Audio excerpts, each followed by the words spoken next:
जिस जगदीश्वर ने धरकर के नरसिंह रूप हिरण्याकश्यप को मार भक्त प्रहलाद को उबारा है, जिस जगदीश्वर ने धरकर के कछुए का रूप सुमेरु जैसे पर्वत को अपनी पीठ पर उठाया है, जिस जगदीश्वर ने धरकर के वामन रूप नाप लिए 3 पेड़ी में 3 लोग राम रूप धर उस रामर को मारा है, उसी जगदीश्वर ने तुम दुष्टों को मारने को, हम भक्तों को तारने को ये कृष्ण रूप धारा है।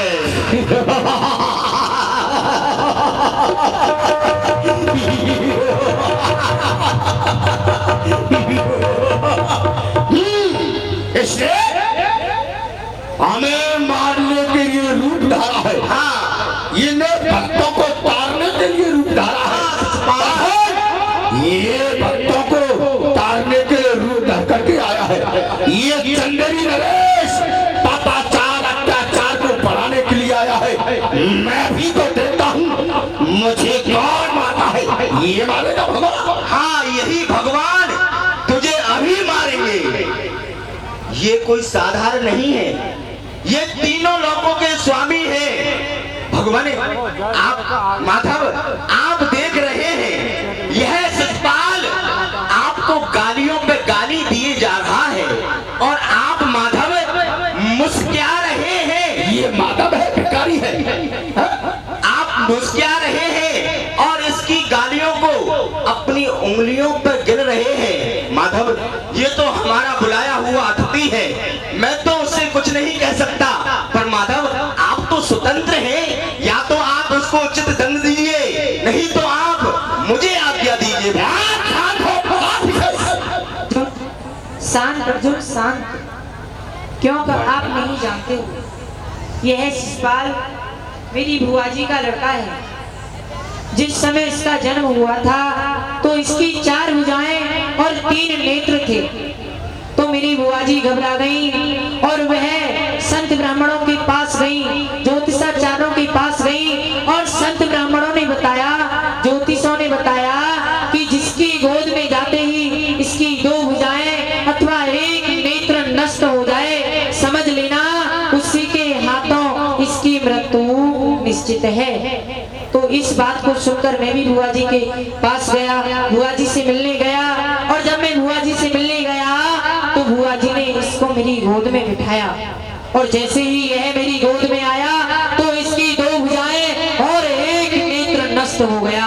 तो बुआ जी मेरी चरणों में गिर पड़ी और मुझसे कहने लगी कि श्री कृष्ण तुम मेरे बेटा को मारना मत, अरे यह तो तुम्हारा भाई है, तुम इसे मारना मत। मैंने प्रसन्नता पूर्वक अपनी बुआ जी को यह वचन दिया कि यदि यह 100 अपराध भी करेगा, और अपराध ही नहीं, यदि यह मुझे 100 गाली भी देगा तो मैं इसे क्षमा कर दूंगा। और वही 100 गालियां आज ये मुझे दे रहा है, देने दो अर्जुन, अभी तो इसकी बहुत सी गालियां बाकी हैं, देने दो। सुना शिषपाल सुना, 100 से अधिक गाली मत दे देना। क्या होगा? क्या होगा? तेरा सर धड़ से अलग होगा। कौन करेगा? कौन करेगा? ये माधव मुरारी, ये भिखारी, ये अत्याचारी, पापाचारी, ये करेगा मेरा सर से धड़ अलग।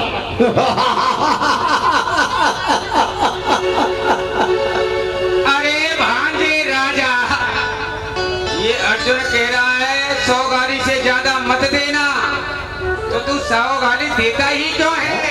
100? हाँ 100 नहीं, सुन तो सही,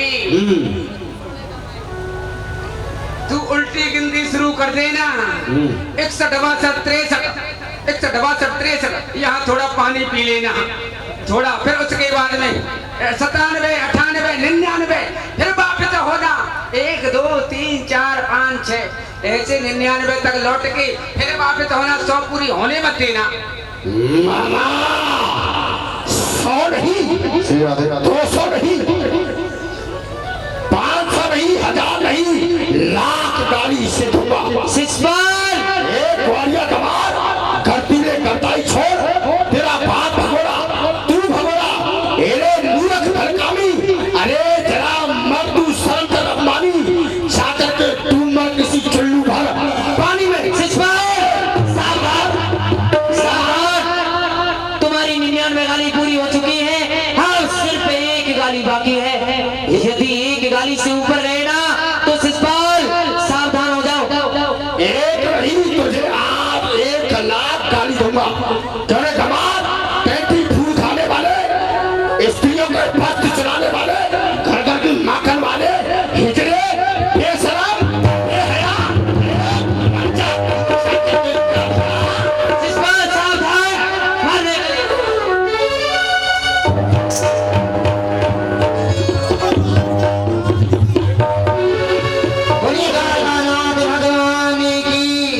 अरे मामा ये तो खून हो गया, खून हो गया, यज्ञ नष्ट हो गया, रक्त बह गया यज्ञ में। चलो चलो चलो। ये क्या किया माधव, आपने ये क्या किया माधव?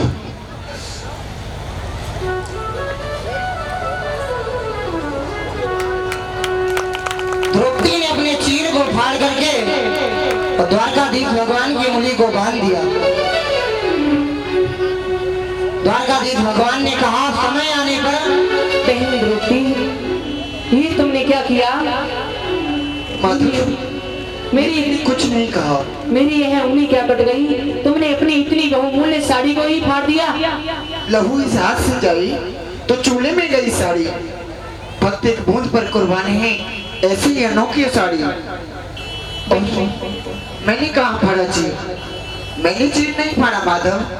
मेरे प्यारे घनश्याम जो आए तुम्हारे काम, काट दो नशे भी, ये तो रेशम के तागे हैं। तागे भी पुराने दुर्लभ माने क्या, ना दुल्हन का जोड़ा ना दूल्हे के पागे हैं।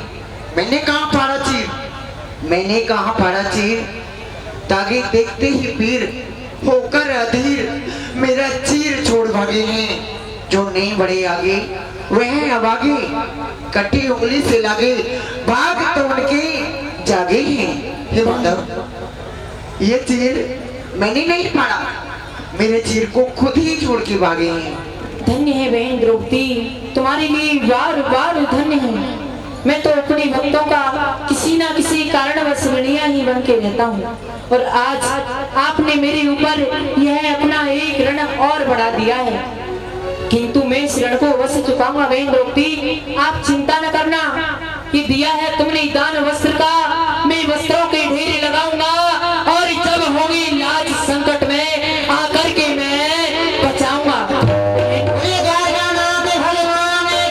आप चिंता न करना, मैं आपके इस ऋण को अवश्य ही चुकाऊंगा।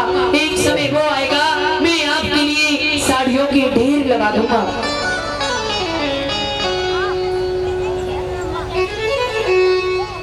इधर सभी पांडवों ने मिलकर के द्वारकाधीश का तिलक किया। इधर अर्जुन अपने भाई सुयोधन को अपने उस महल को दिखाने के लिए ले जाता है, जिस महल के ऊपर महाभारत प्रारंभ हुआ। आइए देखेंगे आगे का प्रसंग। श्रद्धे